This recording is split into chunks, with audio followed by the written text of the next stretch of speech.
జై గారు, డాక్టర్ జై యలమంచిలి గారు ఉన్నారు. తను ఒక్కసారి ఇక్కడ మనకి పార్టీలో మన డిస్కషన్లో పాల్గొనాల్సిందిగా కోరుకుంటున్నాము. అనాలిసిస్.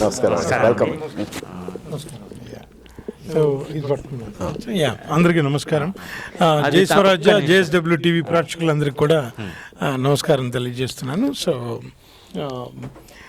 ముఖ్యంగా మన ఐ థింక్ సోదరులు, నాకు ఏ పార్టీ అయినా ఒకటే ఇక్కడ. సో ముఖ్యంగా మన తెలుగు వాళ్ళం, ముఖ్యంగా భారతీయులం, తెలుగు వాళ్ళం. సో ఇక్కడికి వచ్చి సెటిల్ అయ్యాం అందరం.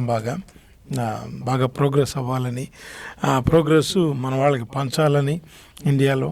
సో ఎందుకంటే ఐ థింక్ కొన్ని లక్షల మందిలో ఏ ఒక్కరికి అవకాశం వస్తుంది అమెరికా రావటం అనేది. వాళ్ళలో మనం ఒకళ్ళం. నేను వచ్చి 25 ఏళ్ళైంది. ఐ థింక్ మెజారిటీ అందరం కూడా అదే సమయం అయినట్టుంది, 25 ఏళ్ళు. సో ముఖ్యంగా నా క్వశ్చన్ ఏంటంటే, ఐ థింక్ డిఫెక్షన్ గురించి మాట్లాడారు. సో అటు ఇటు అయినాయి, ఇటు అటు అయింది. సో అది ఏంటి అనేది మరి అందరూ ఇద్దరు డిఫెండ్ చేసుకోవాలి. మెయిన్గా జై గారు, ఇప్పుడు క్వశ్చన్ ఏంటంటే, మన తెలంగాణ గురించి మెయిన్గా టాపిక్ ఈరోజు మాట్లాడటం జరిగింది. బీజేపీ అండ్ బీఆర్ఎస్ కాంగ్రెస్ తరఫున స్ట్రాంగ్ వాయిస్ వినిపించారు. ఇప్పుడు మీరు న్యూట్రల్గా ఉండే ఒక పర్సన్గా మీరు ఓవరాల్గా అంటే ఇండియా పరంగా మీరు ఎప్పుడు ఎవ్రీడే ఎలక్షన్స్ కానీ మన ఎన్నికల గురించి ఎంతో అవగాహన ఉంది. మీరు ఎప్పుడు ఎవ్రీడే పాలిటిక్స్ గురించి అప్డేట్ అవుతూ ఉంటారు. ఆ విషయంలో మీరు కాంగ్రెస్ వాళ్ళు మొట్టమొదటి నుంచి కూడా వాళ్ళు రూల్ చేశారు. తర్వాత అంచెలంచెలుగా బీజేపీ 2 సీట్ల నుంచి ఈరోజు మెజారిటీ అంటే రూల్ మొత్తం ఇంకో 5 years 10 years కూడా పరిపాలించే అంత సత్తా సంపాదించారు. ఈరోజు కాంగ్రెస్ కూడా బాహాటంగా ఒప్పుకుంటున్న జవాబు ఇది. దానికి మీరు ఈసారి ఎలక్షన్స్ ఎలా ఉండబోతున్నాయి ఓవరాల్గా? అంటే మీడియా బాగా, అంటే వాట్సాప్ గ్రూప్ కానీ మిగతా గ్రూపులు చాలా మేజర్ రోల్ ప్లే చేస్తున్నాయి. ఓ రకంగా మీడియా అంటే వాట్సాప్ ఎలక్షన్స్ అని ఓ రకంగా అంటున్నారు. ఓవరాల్గా ఇండియాలో ఈసారి ఎలక్షన్స్ ఎలా ఉండబోతున్నాయి? మీ అనాలిసిస్ ఏంటి? ఎవరికి ఎన్ని సీట్లు రాబోతున్నాయి? ఓవరాల్గా అందరూ ఒప్పుకునేదే బీజేపీ డెఫినెట్గా గెలుస్తుందని. కాకపోతే ఎంత మెజారిటీ వస్తుంది, ఏ స్టేట్లో మీరు మా వీక్షకులకి ఒక్కసారి వివరంగా వివరించగలరు? Thank you. తప్పకుండా అందరికీ. సో ఐ థింక్ ఈ ఎలక్షన్ ఒక ప్రోగ్రెసివ్ ఎలక్షన్గా తీసుకోవచ్చు మనం కంట్రీకి ముఖ్యంగా. సో ఎవరు గెలిచినా ప్రజాహితం ముఖ్యంగా అందరూ గౌరవించాల్సి, for the public, by the public, to the public. So తప్పకుండా ఏ నాయకుడైనా అదే చేయాలి, మనం ఏ పార్టీ అయినా అదే చేయాలి. సో ప్రజాహితమే ఏ పార్టీ హితమైనా నా ఉద్దేశం అండి. 1. 2, 100 ఏళ్ల చరిత్ర కలిగిన కాంగ్రెసు, కొన్నేళ్ల చరిత్ర కలిగిన బీజేపీ. సో మేబీ కొన్ని పదులు కలిగిన టీఆర్ఎస్, బీఆర్ఎస్ కమ్. సో అందరూ ఎవరి సత్తా వాళ్ళు చూపించారు ఇప్పటి వరకు. ప్రోగ్రెస్ వాళ్ళ శైలిలో ప్రజాహితాన్ని చేసి చూపించారు. అది చాలా మంచిది. బట్ ఇప్పుడు ఇది నేషనల్ ఎలక్షన్ కాబట్టి మోస్ట్ లైక్లీ బీజేపీకి అడ్వాంటేజ్ కనపడుతుందండి. ముఖ్యంగా చాయ్ వాలా అయినా leader is the leader. So I mean చెప్పాలంటే జనం నచ్చిన మెచ్చిన లీడర్షిప్కి ఎప్పుడు గెలుపు ఉంటుందండి. సో కాబట్టి అంటే జనాన్ని ప్రేమించి వాళ్ళకి ఎంతో కొంత చేస్తేనే వాళ్ళు డెఫినెట్గా ఆ లీడర్ని ప్రేమిస్తారు, ఆ పార్టీని ప్రేమిస్తారు. సో అది బీజేపీలో తప్పకుండా కనబడుతోంది. And definitely Narendra Modi is a true powerful leader. So Amit Shah ji, so both I think their selfless I think motto ఒకటి కనపడుతుంది. అంటే ఇండియా షుడ్ లుక్ అప్, ఏ హై హమారా భారత్, ఏ హై నయా భారత్ అని మన వాళ్ళకి ముఖ్యంగా అది ప్రజాహితం. మన ఇండియన్ 125 crore పీపుల్కి వెళ్ళి అంటే 140 కోట్ల మందికి నయా భారత్ అంటే ఎలా ఉండాలి అని చూపించాలనే ఒక ఉద్దేశంతో, అలాగే ఈ నయా భారత్ని 10 ఏళ్ళ నుంచి మేము ఎలా ప్రోగ్రెస్ చేసి చూపించాం, ఇంకో 10 ఏళ్ళు ఇంకో 5 ఏళ్ళు మాకు ఇస్తే ఎలా చేయగలం అనే ఒక మంచి దృక్పథంతో వెళ్తున్నారు. నేను అబ్జర్వ్ చేస్తే డెఫినెట్గా చిన్న చిన్న హిక్కప్స్ ఉన్నాయండి, కాదన్ను. డెవలప్మెంట్లో కానీ క్యాపిటలిజంలో కానీ కొంతమందికి ఫేవర్ చేస్తున్నారని, చేయట్లేదని సంథింగ్ ఉంది. అలాగే ఎంఎస్ఎంఈని ఎక్కువ ఎంకరేజ్ చేయట్లేదని, సో అది వారి వాదన, బీఆర్ఎస్ కానీ కాంగ్రెస్ వారి వాదన బేసిక్గా. సో పవర్లో ఉన్నప్పుడు వాళ్ళకున్న లిమిటేషన్స్లో infrastructure major focus, solar major focus, jobs creation major focus, అలాగే పాండమిక్ని బాగానే హ్యాండిల్ చేశారు. సో అదొక ప్రోగ్రెస్ ఉంది, అదొక ఇబ్బంది ఉంది, ప్రోగ్రెస్ ఉంది, రెండు ఉన్నాయి వాళ్ళకి, బీజేపీ వాళ్ళకి చూసుకుంటే కనుక. అంటే ఒక 2 years పైన పోయింది కదా దాంట్లో మొత్తం.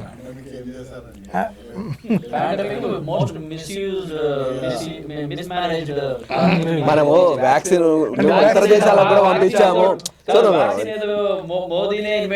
అదే మనము తయారు చేసాడు 45 కంట్రీలకు పంపించారు స్వామి. 45 కంట్రీలు అంటే నాటి జోక్. వేరే కంట్రీ నుంచి మనము ఇంపోర్ట్ చేసుకోలే, ట్రాన్స్పోర్ట్ చేస్తాము, మనకు ఫండ్స్ వచ్చాయి. We got good name. Manufacturing అంటున్నాడు. మ్యానుఫ్యాక్చర్ చేసింది ఒక ప్రైవేట్ సంస్థ, భారతి ఫార్మాసిటికల్స్. ఒక నిమిషం మాట్లాడియండి, వాళ్ళని పైసలు అడిగినరు, బయటకు వాళ్ళని పైసలు అడిగితే ఇయ్యలే, పైసలు పంచుకుంటూ పోతారండి అందరికి. అమ్మానికి ఇస్తారు, ఇక్కడ వీళ్ళకు వాళ్ళ చూశాడు, వాళ్ళు కాంగ్రెస్ మెచ్చుకున్న తర్వాత వాళ్ళకి డబ్బులు అడిగితే డబ్బులు ఇవ్వలేదు. తర్వాత వేరే వాళ్ళు ఎవరైతే ఉన్నారో వాళ్ళు వచ్చేసి చాలా తెలివి బిజినెస్ మ్యాన్, ఎవరైతే పూనా వాళ్ళ ఉన్నా ఇది బిజినెస్ మ్యాన్. ఆయన ఏం చేశాడు, ఒక manufacturing man. Is not the inventor discovery, is going to manufacture for somebody else, which is fine. Is a business tactic. Because of him మనకు మెడిసిన్ వచ్చింది. మోడీ వెళ్ళి మనకు మెడిసిన్ తీసుకుంటా, పూణే వాళ్ళు ఆయన రాసుకున్న కాంట్రాక్ట్ లో 5% మెడిసిన్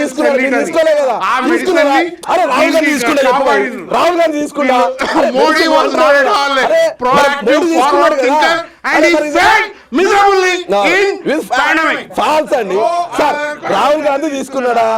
అవన్నీ కాదు. ఇప్పుడు ఎవరైనా నేను నమ్మకం భరోసా ఉండాలి కదా. మాట్లాడండి. అంటే ఎవరైనా ఒక ప్రధానమంత్రి హోదాలో ఎవరు మ్యానుఫ్యాక్చర్ చేయరు. డిమానిటైజేషన్ ఒక మాట అన్నారు సార్ ఇంతమందికి. డిమానిటైజేషన్ అయినాక ప్రజలు కొంత ఇబ్బంది పడ్డ మాట వాస్తవం, అందులో మనమున్నాం, అందరు ఉన్నాము, ప్రాబ్లం తెలుస్తారు. కానీ ఆ తర్వాత నుంచి ఉగ్రవాద కార్యక్రమాలు మీరు జమ్మూలో తీసుకున్న మిగతా ఇంతమందికి లుంబిని పార్క్ హైదరాబాద్ లో వచ్చి మధ్య హైదరాబాద్ నడిబొడ్డులో వేసినట్టు ప్రాబ్లం ఎక్కాయి. సిఏ కానీ ఎన్ఆర్ఎస్ కానీ ఇలాంటి చట్టాలకు ఏమి మద్దతు తెలపరండి. ఎంతసేపు సిఏ చట్టానికి వీళ్ళు ఒక కార్యరూపం దాల్చాలి కదా. ఇతర బంగ్లాదేశ్ వాళ్ళు వేరే దేశాల్లో వస్తూ ఉంటే అడ్డుకట్ట వేయలేదు. వచ్చిన వాళ్ళకి హైదరాబాద్ పాత బస్తీలో 11 లక్షల ఫేక్ ఓటు వస్తుంది ఈ రోజు ముస్లింలు తీసుకుంటే. ఒక హిందూ ఓటు మీద, ఒక హిందూ ఫ్యామిలీ మీద 262 ఓట్లు. నీకు స్క్రీన్ షాట్ చూపిస్తాను దగ్గర. ఒక హిందూ ఓటు మీద 262 డూప్లికేట్ ముస్లిం ఉంటుంది. వీళ్ళు చేసినటువంటి సిస్టమ్ ఈ రోజు మనం ఫైండ్ అవుట్ చేసినాము. ఎలక్షన్ కమిషన్ దాన్ని చర్య తీసుకుంటుంది. ఇది ఇన్ని రోజులు వీళ్ళు ఒక దొంగ ఓట్లు, దొంగ మిగతా కంట్రీస్లలో కూడా, మిగతా స్టేట్లలో కూడా వీళ్ళు అధికారంలోకి రావడానికి ఏంటంటే వీళ్ళు ఓట్ల అధికారం ఒక వర్గానికి మేలు చేయడానికి కోసమే చూస్తారు. కానీ మోడీ గారు అలా కాలేదు. ఆర్టికల్ 370 తీసుకున్న ఏ సిస్టమేటిక్ గా ఇప్పుడు అయోధ్య ఇష్యూ ఉన్నప్పుడు ముస్లింలకు వాళ్ళ ప్రార్థన మందిరం పక్కన 5 కిలోమీటర్ల దూరంలోనే ఇంకో ప్రార్థన మందిరానికి కట్టించాం. సుప్రీంకోర్టు అలా సూచించింది. మనం ఏమన్నా స్వచ్ఛంద ట్రస్ట్ కట్టిన తర్వాత దాన్ని ఇప్పుడు స్వచ్ఛంద సంస్థ ట్రస్ట్ కట్టినాక, అయోధ్య ట్రస్ట్ కట్టినాక అఫీషియల్ గా మోడీ గారు వెళ్ళి దానికి ఇనాగ్రేషన్ చేస్తారు అనుకో. తర్వాత అయినా ముందైనా వెళ్ళి రాహుల్ గాంధీ వెళ్ళాడా? రాహుల్ గాంధీ దేనికి ఇలాంటి వీటికి సంపూర్ణ మద్దతు తెలియజేయడు. ఎందుకు? ఓటు బ్యాంకు పద్ధతి. Thank you. ఒక నిమిషం అయితే ఇప్పుడు బీజేపీ వాళ్ళు చెప్పిన అంటే ఒక కంక్లూడ్ చేసేస్తానండి. నేను చేసినాక మీరు మాట్లాడుతున్నారు. సో నా ఉద్దేశం ఎటు పార్షియల్ కానీ కాదండి, ఒక సైడ్ తీసుకోవడం కాదు. మెరిట్స్ ఆర్ డిమెరిట్స్ రెండు పక్కల ఉన్నాయి, లేదని అంటలేదు నేను. సో అన్ని పార్టీలకు ఉన్నాయి. బట్ ప్రజాహితంలో వాళ్ళు చేసింది చెప్పినాక మీ ఇద్దరి గురించి కూడా చెప్పాలి నేను, కాంగ్రెస్ బీఆర్ఎస్ గురించి కూడా తప్పకుండా. సో అదొకటి బాగానే చేశారనిపించింది. ఇంకొకటి డెఫినెట్గా మెచ్చుకోదగిన విషయం, ఒక్క టెర్రరిస్ట్ బ్లాస్ట్ కూడా జరగలేదు ఈ 10 ఏళ్లలో. అది ఒకటి మెచ్చుకోవాల్సిన విషయం అండి కంట్రీ సెక్యూరిటీ విషయంలో. సో పుల్వామా అది ఒకటి తప్పించి అదొకటి కొంచెం బ్యాడ్ అనిపించింది కానీ, బట్ మిగతాది చూసుకుంటే ప్రజాహితంగా చూసుకుంటే ప్రజలకు ఇబ్బంది కలగకుండా, ఎక్కడ పబ్లిక్లో జరగకుండా బాంబ్ బ్లాస్ట్ ఇప్పటివరకు కాపాడగలిగారు. సెక్యూరిటీ సిస్టమ్ని పెంచగలిగారు. అలాగే భారత్ ఒక మనం తలెత్తుకునే విధంగా, ముఖ్యంగా యూరోప్ కంట్రీస్లో కానీ ఇంటర్నేషనల్ వెస్ట్రన్ కంట్రీస్లో కానీ లేదు సార్, అంతకుముందు లేదు. వెస్ట్రన్ కంట్రీస్లో కానీ కాంగ్రెస్ ఉన్నప్పుడు సార్ 25-30 ఏళ్ళ నుంచి మనకు బాంబ్ బ్లాస్ట్ అని పోయింది. అదే నేను చెప్పడం, మనకు No. 2000 ఓవర్కమ్ చేసుకుంటారు.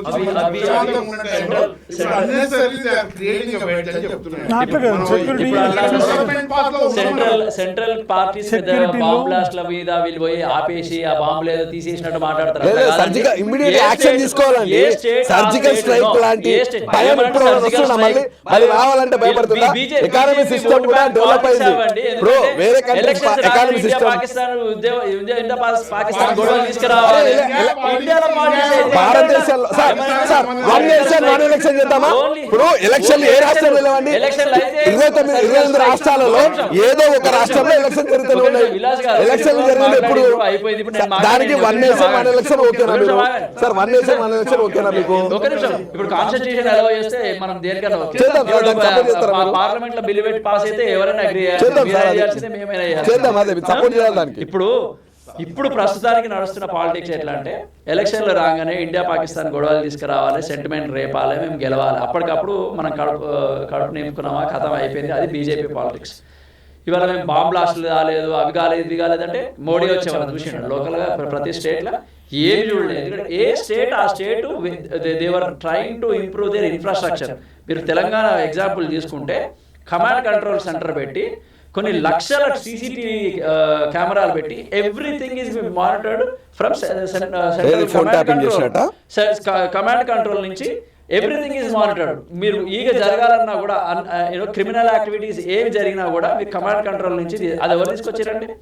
కేసీఆర్ తీసుకొచ్చి ఫోన్ ట్యాపింగ్ అడగండి. ఎలక్షన్స్ రఘునందన్ రావు గారు కాల్స్ వినడము, ఎమ్మెల్యే ఎలక్షన్స్ కేసీఆర్ గారు వాళ్ళ ఒక విజన్ తీసుకొచ్చి ఇప్పుడు ఫోన్ ట్యాపింగ్ విషయం అంటారు. ఆ ఫోన్ ట్యాపింగ్ మీద ప్రూఫ్స్ ఉంటే, ఆధార్ ఉంటే బయట పెట్టండి. ఏదో రేవంత్ రెడ్డి గారు సిబిఐ రాయమనండి సార్, ఒక లెటర్ రాయమనండి సార్, కేటీఆర్ రాయమనండి సార్, కేటీఆర్ రాయమనండి సార్, ఒక లెటర్ రాయండి సార్, చర్యలు తీసుకోమని. ఇప్పుడు లిక్కర్ కేసు 2 ఏళ్ల నుంచి ఉంది సార్. లిక్కర్ కేసు 2 ఏళ్ల తర్వాత కవిత జైలు అయింది. 2 ఏళ్ళు ఇది మీరు ఎక్కడెక్కడ ఫోన్ ట్యాపులు రాసి ఏదో గాల్ల మాటలు phone ట్యాపులు even governor Raghunandan Rao గారు అన్ని విన్నారు. క్రిమినల్ యాక్టివిటీస్ ఆపడానికి అక్కడక్కడ ఫోన్ ట్యాపింగ్ లో ఎంటైర్ నేషన్స్ జరుగుతాయి. కామన్ పీపుల్ వినొద్దు, ఎమ్మెల్యేవి కాదు, నాగ చైతన్య సమంత వినొద్దు. అది మీరు అదొక వికృత క్రీడ. మీరు చేసేది నాగ చైతన్య సమంత ఫిలిం ఏం అవసరం అండి? ఒక పొలిటికల్ పార్టీకి ఫిలిం యాక్టర్స్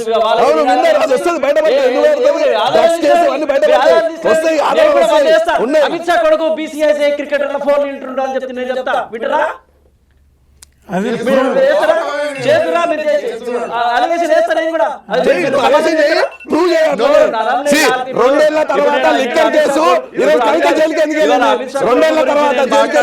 కాదు మీరు అంటున్నారని నేను అంటున్నా. ఇప్పుడు టాలీవుడ్ సినిమా యాక్టర్ లైక్ మాకేం అవసరం అండి? రేవంత్ రెడ్డి చెప్పిండు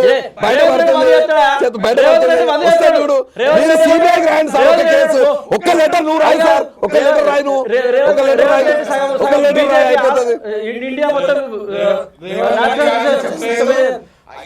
ఫేక్ వీడియోలు చేసి కదా మొన్న అమిత్ షా గారు ఫేక్ వీడియో చేసి కదా మీరే చేసి కదా. విలాస్ గారు, ఒక్క నిమిషం డిబేట్ అవ్వద్దు అనేది topic. So as for as BJP concern like merits and కొద్దిగా డిమెరిట్స్ ఏమన్నా ఉంటే కొద్దిగా క్యాపిటలిజం కానీ బ్యాలెన్స్ ఆఫ్ ఎంఎస్ఎంఈస్ కానీ వాటి ప్రోగ్రెస్ కానీ అది కొంచెం ఈ పాండమిక్ ఎఫెక్ట్ చేసింది అనేది ఒక ఫీలింగ్. ఇప్పుడు మోడీ గారు అమిత్ షా గారు ఇప్పుడు వాళ్ళ కమిట్మెంట్ ప్రకారం ఐ థింక్ ఇప్పుడు ఈ టర్మ్లో మేము తప్పకుండా చేస్తాం. ఇన్ఫ్రాస్ట్రక్చర్ మీద ఎక్కువ ఫోకస్ చేసాం. చెప్తున్నా అదేండి అదే.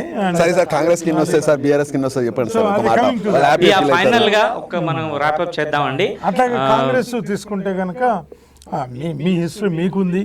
సో మన్మోహన్ సింగ్ గారు great guy, no doubt in that. You know knowledge based leader. PV Narasimha Rao గారు is one of the knowledge based leader. వీళ్ళే ఇప్పుడు ఇదే బీజేపీ ఇదే పిలిచి భారతరత్న ఇచ్చారు మొన్న. అదే మీ ఎవరికి ఒప్పుకుంటాం రామ్ గారు, మీ కాంగ్రెస్ కులాల్సిన ఘనకీర్తి మీకుంది. అలాగే ఇటుపక్క తీసుకుంటే బీఆర్ఎస్ మంచి ఉద్యమ నాయకులు అయిన కేసీఆర్ గారు, ముఖ్యంగా మన తెలుగువాడు పోరాట శృతి ఉంది బాగా. తెలంగాణని ఒక స్టేజ్కి చేయగలిగారు, ఆయన చేశానని అనుకున్నారు. బట్ అన్ఫార్చునేట్లీ మన ఎలక్షన్స్లో మీ చేతిలో ఓడిపోవటం వారు. బట్ కానీ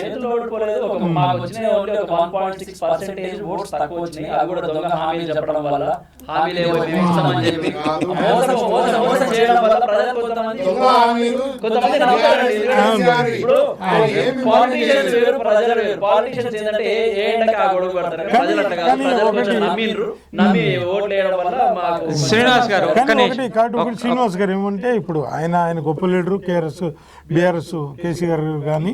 సో బట్ ప్రాబ్లమ్ మీన్స్ ఆయన చేయాల్సింది మీరు చేశారని మీరు అంటున్నారు. డెఫినెట్గా నేను అంటున్నాను, కొంత మార్పు తెచ్చారు, చేయలేదని కాదు. ఆయన డెఫినెట్గా హైదరాబాద్కి వాల్యూ తీసుకొచ్చారు. కేటీఆర్ గారు ఇచ్చిన విజన్ డాక్యుమెంట్ కానీ విజన్ కానీ చంద్రబాబు గారు ముందు చేయనివ్వండి, దాని తర్వాత రాజశేఖర రెడ్డి గారు ఒక స్టేజ్కి తీసుకురానివ్వండి, దాని నుంచి ఈయన కేటీఆర్ గారు నిజంగానే అందుకనే ఓట్లు కూడా అలా వచ్చినాయి. మీరు చూస్తే హైదరాబాద్ వాళ్ళు ఇద్దరిని రెస్పెక్ట్ చేశారు. అంటే ప్రజాభిమానాన్ని మనం తప్పు పట్టలేమండి. ఎవరిని ఏం చేసినా కానీ ప్రజాభిమానాన్ని తప్పు పట్టలేం.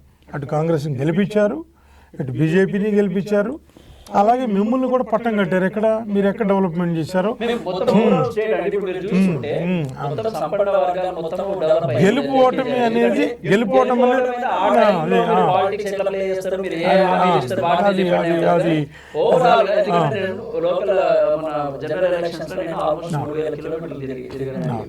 ప్రతి తెలంగాణ బీఆర్ఎస్ సంక్షేమ పథకాలు చేరని ఇల్లు లేదు ప్రతి ఒక్కరు.